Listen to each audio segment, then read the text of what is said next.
The next selection is from the audiobook To Teach, The Journey of a Teacher, 3rd edition by William Ayers, narrated by Kevin Pierce, published by arrangement with Teachers College Press. William Ayers is a school reform activist and distinguished professor and senior university scholar at the University of Illinois at Chicago. The journal Teaching Education said this of To Teach. Ayers' riveting description of his unfolding journey as a teacher will be a helpful guide to teachers at all stages of their careers. Please enjoy this selection from To Teach. The democratic injunction, that core belief in the value of each and the full development of all, has big implications for curriculum and teaching, for what is taught and how. We want our students to be able to think for themselves, to make judgments based on evidence and argument, to develop minds of their own. We want them to ask fundamental questions. Who in the world am I? How did I get here? And where am I going? What in the world are my choices? How in the world shall I proceed?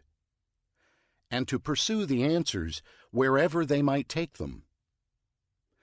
We refuse obedience and conformity in favor of teaching initiative, courage, imagination, creativity, and more.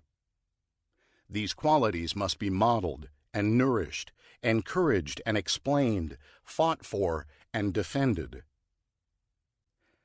Our foundational belief in the value of every human life is contradicted by many kinds of contemporary efforts that are sold as reform. Closing schools, privatizing the public space, testing children relentlessly. These policy moves are held on faith to stand for improvement, but they only make sense if education is a product. This is nothing more than downsizing and cost-cutting. School reform equals an efficient business. There are other examples. Efforts built on the illusion that to be a good teacher, all you need, as opposed to long-term commitment, preparation, practice, and hard work, for example, is a high test score, a degree from an elite college, or the best of intentions. Projects that assume a quick pass through the most challenging schools, as opposed to longevity and steadiness, will solve entrenched and abiding problems.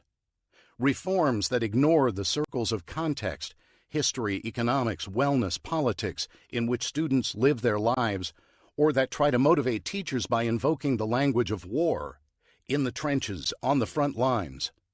Block that metaphor. The steady retreat from support for education is accompanied by a discourse unworthy of our democratic dreams. Schools, like any other market, must become profit-driven. If no one wants a kid, he's expendable. Children are little raw materials being shaped into consumers and workers and nothing more. We might hold to a different standard. Every child is a multi-dimensional human being, a person with a heart, a mind, and a soul, with hopes, dreams, aspirations, and capacities that must be embraced if productive growth and learning are to take place. This is the intellectual and ethical heart of our work with children, a standard to rally around and to extend at this critical time. I have 3 pieces of advice as you proceed. First, be a skeptic. You almost certainly will participate in one or another reform effort, or several over a long career. Participate by all means, but never surrender your capacity to question, to doubt, to reconsider. Second, become a great teacher. That's largely in your hands. That's your challenge. That's your goal. Whatever is going on around you, keep your eyes on the kids, their parents, the community, and your central moral responsibility: become a great teacher. Third, work within the contradictions before you. A major conflict is always between reality and possibility. If you choose to live only in the world as you find it, you surrender too much. you conclude that this is just the way classrooms are, that the inadequacies and injustices and the failures are simply the real world as it really is, the best you can hope for. Ideals, you conclude, are a weakness of the naive. If, on the other hand, you live only in the world of your ideals and you ignore the mud and the muck of the real world, you will prove to be ineffective, and soon you'll be gone from teaching. The trick is to live with one foot in the world as it is, while the other foot strides toward a world that could be but is not yet. Working the contradiction allows you to find the cracks and the crevices within which to build a more effective and at the same time more hopeful teaching life. As soon as you collapse the contradiction, you begin to die as a teacher. You can decide right now on some of the values and practices you intend to bring into your classrooms. I want students to know that I care about them. I want students to realize that I have greater concern for each of them as a person than for any particular task achieved. I want students to know that I trust them. I want everyone to realize that I see teaching and learning as a long and winding road toward empowerment, enlightenment, and freedom, rather than entanglements and control. I want my students to know that I value initiative and courage above obedience and conformity. I want my classroom to have aspects and small expressions of laboratories, theaters, exhibition spaces, museums, and libraries. I want to offer moments of real surprise. I want to be there with opportunities for hands-on work and discovery. I want to motivate students with intrinsic values. I want to develop alternative assessment, including regular student self-assessment, to sit alongside traditional grading and offer a more vibrant view of a student at work. I want to hear spontaneous laughter. Schools serve societies in all kinds of direct and indirect ways. The schoolhouse is both window into and mirror of any social order. If, for example, you'd wanted insight into the workings of apartheid in the old South Africa, you could simply have peeked into the schools. There you would have noticed white kids attending small classes with up-to-date equipment and well-trained teachers dispensing a curriculum consistent with white supremacist assumptions. You'd also have seen black kids in overcrowded, collapsing buildings being fed a steady diet of obedience. Clearly, one set of youngsters was destined for the mines and the mills, the fields and the prisons, while the other was being tutored to administer and profit from the injustice.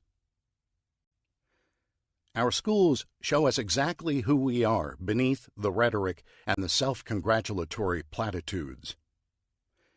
If some of what we see is not as we would like it, well, we can search for all kinds of rationalizations and justifications. We can, in self-defense, retreat into our good intentions. Or we might conclude that some things need to be changed, and we might even decide to join hands with others in order to create those changes. As teachers, we can swim against the tide, creating in this corner of the room, in this moment of the day, the kinds of classroom practices we desire and deserve. The classroom can, with effort and practice, be a site of hope, expectation, and potential. Always a place to ask the next question, and the next, and the next. Classrooms can be extraordinary sites of exploration and searching, wondering and questioning, upending all orthodoxy and rethinking all accepted truths. Classrooms, then, will become the natural home of free minds and free people. Childhood is a time of invention and discovery, but mostly childhood is a time of hope. It is a time for the adults in children's lives to dream extravagantly for them, a time for all of us to decide whether our hopes for the future include an investment in the young, and whether our hopes for the young include a robust and multidimensional invitation into the world. All children ought to be supported as they occupy that space of hope. They ought to be allowed to delight in simply being alive as they go forward and stretch themselves into life, buoyed by a sense of being unconditionally welcomed. Those of us who work with children must then become specialists in opening small packages, practitioners of the discipline of hope. As teachers, we gesture toward the personal, the particular, the integrated, the supportive, even as we remain mindful of the social and the shared, the global and the political. We point toward students at the center of the educational enterprise, every student known well by some caring adult, and every student having the real possibility of belonging to a community of learners.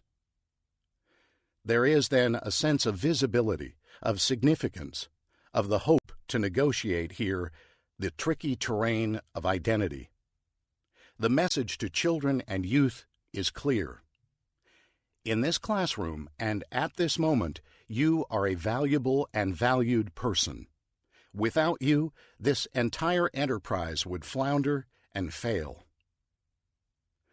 We will have achieved a kind of golden age, enlightened and hopeful, civilized and advanced, when children are recognized as the foremost members of society, and when teaching is treated as the preeminent, transcendent enterprise it should be. While this may be contested in both policy and practice, it is rarely resisted rhetorically in the open. Interestingly and ironically, the weakest and most vulnerable member in a family, the brand new infant, the ailing elder, is the one in charge. All energy and attention are focused in that direction. Why not in schools and in classrooms? Teaching is intellectual and ethical work, and teachers live with their students at the center of all classroom practices. Teachers are responsible for the content and the conduct of their work, for curriculum, pedagogy, and evaluation, and for the school lives of a specific group of students. Teachers are not mindless bureaucrats or soulless clerks. Teachers must become relationship builders, inventors and creators, protectors and advocates, thinkers and doers. That brings us back to why we teach. Here again is Walt Whitman in one of his many prefaces to Leaves of Grass, offering advice to his fellow poets. This is what you shall do. Love the earth and sun and the animals. Despise riches. Give alms to everyone that asks. Stand up for the stupid and crazy. Devote your income and labor to others. Hate tyrants. Argue not concerning God. Have patience and indulgence toward the people. Take off your hat to nothing known or unknown, or to any man or number for men. Go freely with powerful, uneducated persons, and with the young, and with the mothers of families. Re-examine all you have been told at school or church or in any book. Dismiss whatever insults your own soul, and your very flesh shall be a great poem, and have the richest fluency not only in its words, but in the silent lines of its lips and face, and between the lashes of your eyes, and in every motion and joint of your body. That, too, is great advice for teachers. That's a list to laminate and carry along in your backpack. A list to tape to your bathroom mirror or classroom wall. It's written to poets, but it stands beautifully as advice to free teachers, too. A nice start to our own lists. The essential and urgent thing is not to let our teaching lives make a mockery of our deepest teaching values. Thank you for listening to a selection from To Teach,